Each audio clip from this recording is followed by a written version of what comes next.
নমস্কার, জজবাত 24 বাংলা থেকে আমি সঞ্জয় মুখার্জি। যে কোনো দেশে আইনের শাসনটা প্রতিষ্ঠা হওয়া খুব দরকার। যদি সেই দেশে আইনের শাসন প্রতিষ্ঠা না হয়ে যদি শাসকের আইন প্রতিষ্ঠা হয়, তাহলে সেই দেশটা কিন্তু ওই বাংলাদেশের মতো একটা দেশ তৈরি হয়।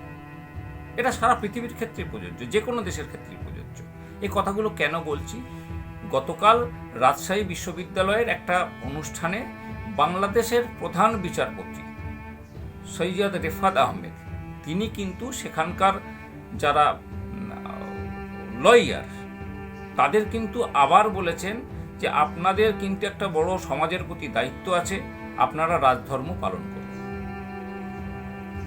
কয়েকদিন আগেই আমরা দেখেছি সেখানকার বিশিষ্ট কবি ফারাদ মাজাহার, তিনিও কিন্তু ইউনুসের চোখে চোখ রেখে বলেছেন যে চিন্ময় কৃষ্ণ প্রভুর সাথে দেখা করে কথা বলে আমার ওনাকে কখনোই দেশদ্রোহী বলে মনে হয়নি, ওনাকে মুক্তির ব্যবস্থা করলে খুব ভালো হয়। এতে বাংলাদেশের ছবি সারা পৃথিবীতে খুব খারাপ হয়েছে। তো এটা আমরা সবাই দেখেছি। এবং একটা কথা বলি, এই বাংলাদেশের যিনি প্রধান বিচারপতি সৈয়দ রেফাত আহমেদ সাহেব, ইনি কিন্তু এমন নয় যে হাসিনার আমলের থেকেই আছেন।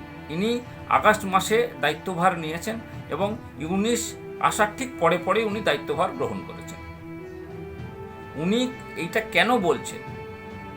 ওনার মনে হয়েছে গতবারে যেখানে চিন্ময় কৃষ্ণ প্রভুর জন্যে 51 জন, প্রথমবার 51 জন অ্যাডভোকেট ওনার পক্ষে দাঁড়িয়েছিলেন, সেখানে পরবর্তী শুনানিতে ওনার জন্য কোনো অ্যাডভোকেট দাঁড়ালো না।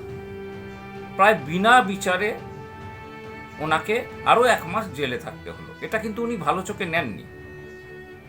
উনি একজন শিক্ষিত মানুষ। একটা কথা আপনাকে বলছি, দেখুন বাংলাদেশের যে 18 কোটি যে জনগণ, তাদের হয়তো খুব মেরে কেটে 50 লাখ থেকে 1 কোটি মানুষ হবেন যারা এইসব উগ্রপন্থার সঙ্গে যুক্ত। কিন্তু বাকি 15-16 কোটি যারা থাকছেন, তারা কিন্তু কোনো মতেই ভারতবর্ষের সঙ্গে সুসম্পর্ক খারাপ করতে চান না। তারা চান যে প্রতিবেশী দুটো রাষ্ট্র এতদিন ধরে যেমনভাবে একটা সুসম্পর্ক বজায় রেখে চলছিল তেমনই চলুক। ভারতও সেটা চায়। ভারত শান্তিকামী দেশ, কখনো চায় না প্রতিবেশীর সাথে তার সম্পর্ক খারাপ হোক। কিন্তু তার সুযোগে এই যে মোহাম্মদ ইউনুসের যে সরকার, কেয়ারটেকার গভর্নমেন্ট, তিনি এসে যেটা করছেন, উনি ভাবছেন যে আমি একটা ভারতকে বাংলাদেশকে লাইমলাইটে নিয়ে আসছি, আমি বিরাট কিছু করছি। উনি বিরাট কিছু করছেন না। উনি আমাদের সীমান্তবর্তী এলাকায় ড্রোন প্রতিস্থাপন করছেন, 20টা নাকি আবার পাকিস্তান থেকে মিসাইল আনছেন। এই বিষয়গুলো কিন্তু টোটাল উনি যেটা করতে চাচ্ছেন ঠিক ভালো কাজ করছেন না। এটা কিন্তু ওখানকার জনগণ, ওখানকার যে প্রধান বিচারপতি, তারও নজরে এসেছে। তিনি নাম না করে আবার কালকে স্মরণ করিয়েছেন যে যেটা আপনারা করছেন সেটা ঠিক হচ্ছে না, আপনারা আইনের যে শাসন সেটাকে আপনারা প্রতিষ্ঠা করার চেষ্টা করুন। বাংলাদেশের জানেন তো, মানে একটা বড় সংখ্যক মানুষ অশিক্ষিত। সেই অশিক্ষা জন্যেই আজ বাংলাদেশের এই অবস্থা। আমাদের দেশেও আছে অশিক্ষা, কুশিক্ষা, সব দেশেই থাকে, সব দেশে থাকে, বাংলাদেশেও আছে। কিন্তু সেখানে শিক্ষিত মানুষ, বিবেকবান মানুষের খুব প্রয়োজন, ঠিক ওখানকার প্রধান বিচারপতির মতো। একটা কথা আছে না যে বিদ্যা সর্বত্র পূজ্যতে, সেই বিদ্যা সর্বত্র পূজ্যতের মতো মানুষ যদি শিক্ষিত মানুষ সেই দেশ চালান। মোহাম্মদ ইউনুসও